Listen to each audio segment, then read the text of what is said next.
Yesterday, the Hungarian people made many decisions, perhaps one of the most important being that Hungary's place in Europe was, is, and will be. 45-year-old Peter Magyar's political career began in the year 2002, when he joined Viktor Orban's Fidesz party, which at the time was in the opposition. In 2010, he became an official in the foreign ministry and soon went on to be part of the Prime Minister's office. All was well until 2024, when Magyar quit and joined a lesser-known TISA party and emerged as Orban's biggest political challenger. Viktor Orban's defeat also has geopolitical repercussions for Europe. Hungary's outgoing Prime Minister has distanced the country from European Union and has aligned with Russia and US. Donald Trump endorsed Orban and sent his two top officials, Marco Rubio and Vice President J.D. Vance, to Hungary during peak campaigning season. But a push from Washington could not reverse Orban's falling popularity. Magyar's victory is good news for Brussels and Kiev. Under Orban, Hungary stood against war funding for Ukraine and vetoed €90 billion loan package. With change of guard in Budapest, Brussels and Kiev can now expect a more friendly approach from the country. Bureau Report, WION World is One. All right, let me go across to our correspondent Pablo Gutierrez. He's joining us live from Budapest, Hungary. Pablo, a new day, the beginning of a new era for Hungarians, a political landscape that awaits them. Last time when you and I talked on Race to Power last week, there was a lot of popular sentiment, favorable sentiment with Peter Magyar. Now, of course, he's all set to be the Prime Minister. What are the first few tasks cut ahead for him? And the fact that there was a lot of concern that perhaps with his victory, Hungary would be pulled into the Russia-Ukraine war. Does that sentiment still prevail?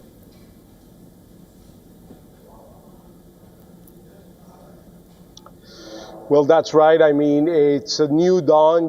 You said it correctly. Here in Hungary, we just stepped out of a press conference with Peter Magyar a few minutes ago. He was addressing the members of the international press here in Hungary, and he outlined a series of reforms domestically, and also he also showed us a little bit of what his plan will be in the international stage. Now, let's start with the domestic reforms.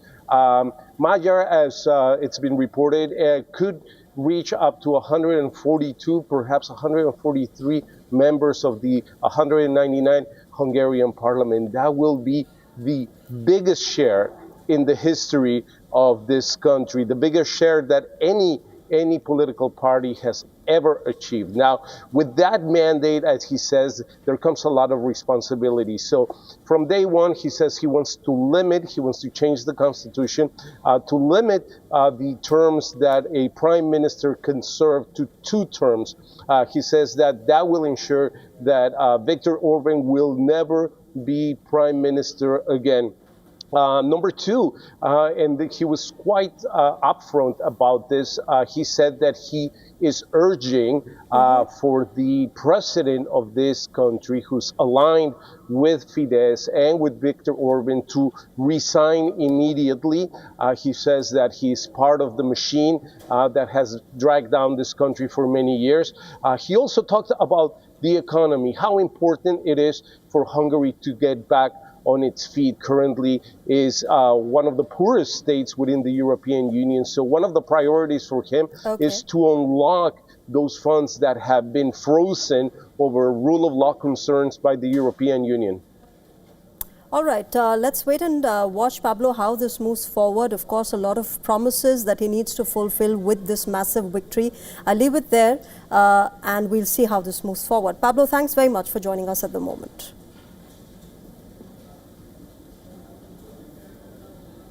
All right, with that, let's also talk about the other European leaders who are now facing a popularity crisis. German Chancellor Friedrich Merz, the French President Emmanuel Macron, and UK's Prime Minister Keir Starmer are at the bottom of the global leaders' approval ratings that were released by Morning Consult.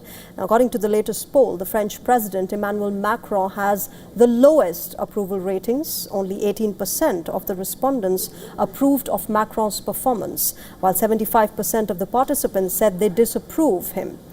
Moving to Macron's German counterpart, Friedrich Merz, who tops the list when it comes to disapproval ratings. 76% of the respondents said they disapprove of Merz's chancellorship so far.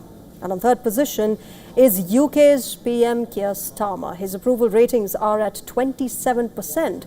65% responders said they disapprove of Starmer's work. The fourth and fifth positions are also acquired by the European heads of state. Netherlands' Rob Chetten's approval ratings stand at just 28%, while Austria's Christian Stocker has approval ratings of 29%. Now, France heads to polls in 2027. Merz and Starmer's terms will be rescheduled to end in 2029.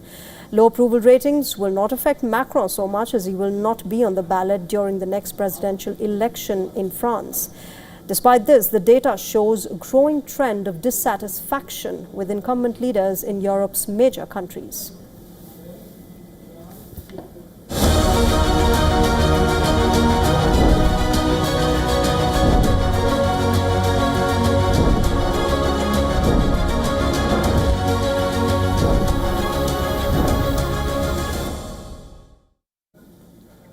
Well, the battle for West Bengal Assembly election is now heating up, leading up to the polling day in 23rd of April. All political heavyweights are now out on the campaign trail, from Prime Minister Narendra Modi to the Chief Minister Mamata Banerjee.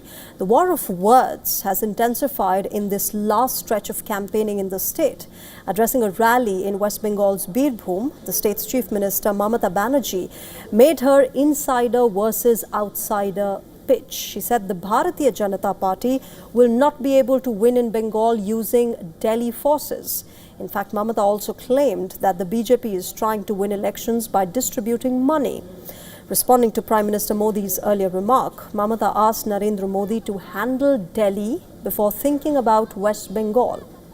During a rally in West Bengal, meanwhile, the Prime Minister said that he is the face on all assembly seats in West Bengal.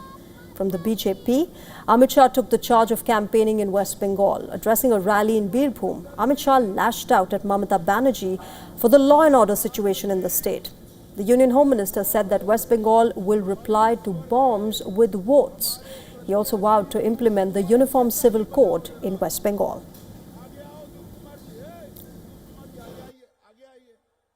Murshidabad में दंगे हुए, आप कहां गई थी? आपके शासन में रामनवमी पर हमला हुआ, आप कहां गई थी?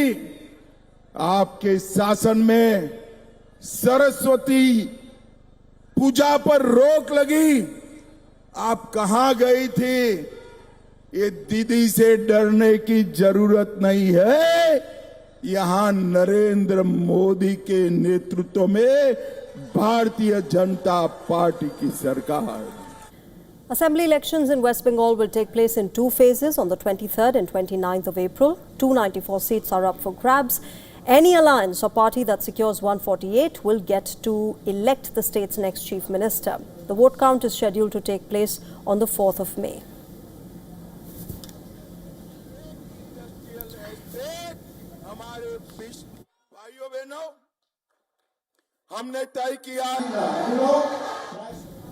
Right, with that, we are wrapping up this edition of Race to Power. But let's tell you before we go how campaigns in India's poll-bound state of Tamil Nadu are using technology like no other. The TVK, led by actor-turned-politician Vijay Thalapathy, has used the party chief's 3D hologram in one of its rallies. Take a look. Thanks for joining us tonight. Bye-bye.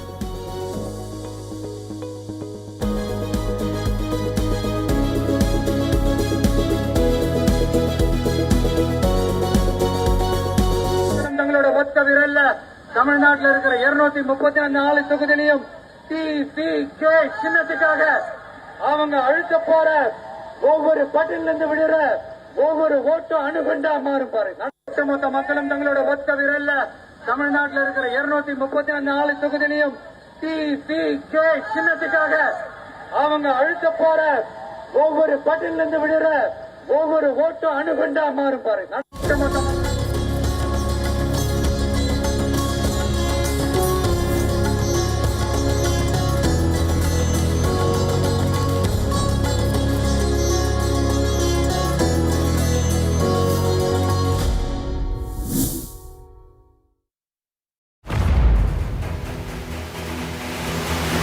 Get the latest updates. Destroy their Breaking missiles news. and raise their Credible, clear, continuous. Experts across aisles. Diverse voices, one platform. WION World is one.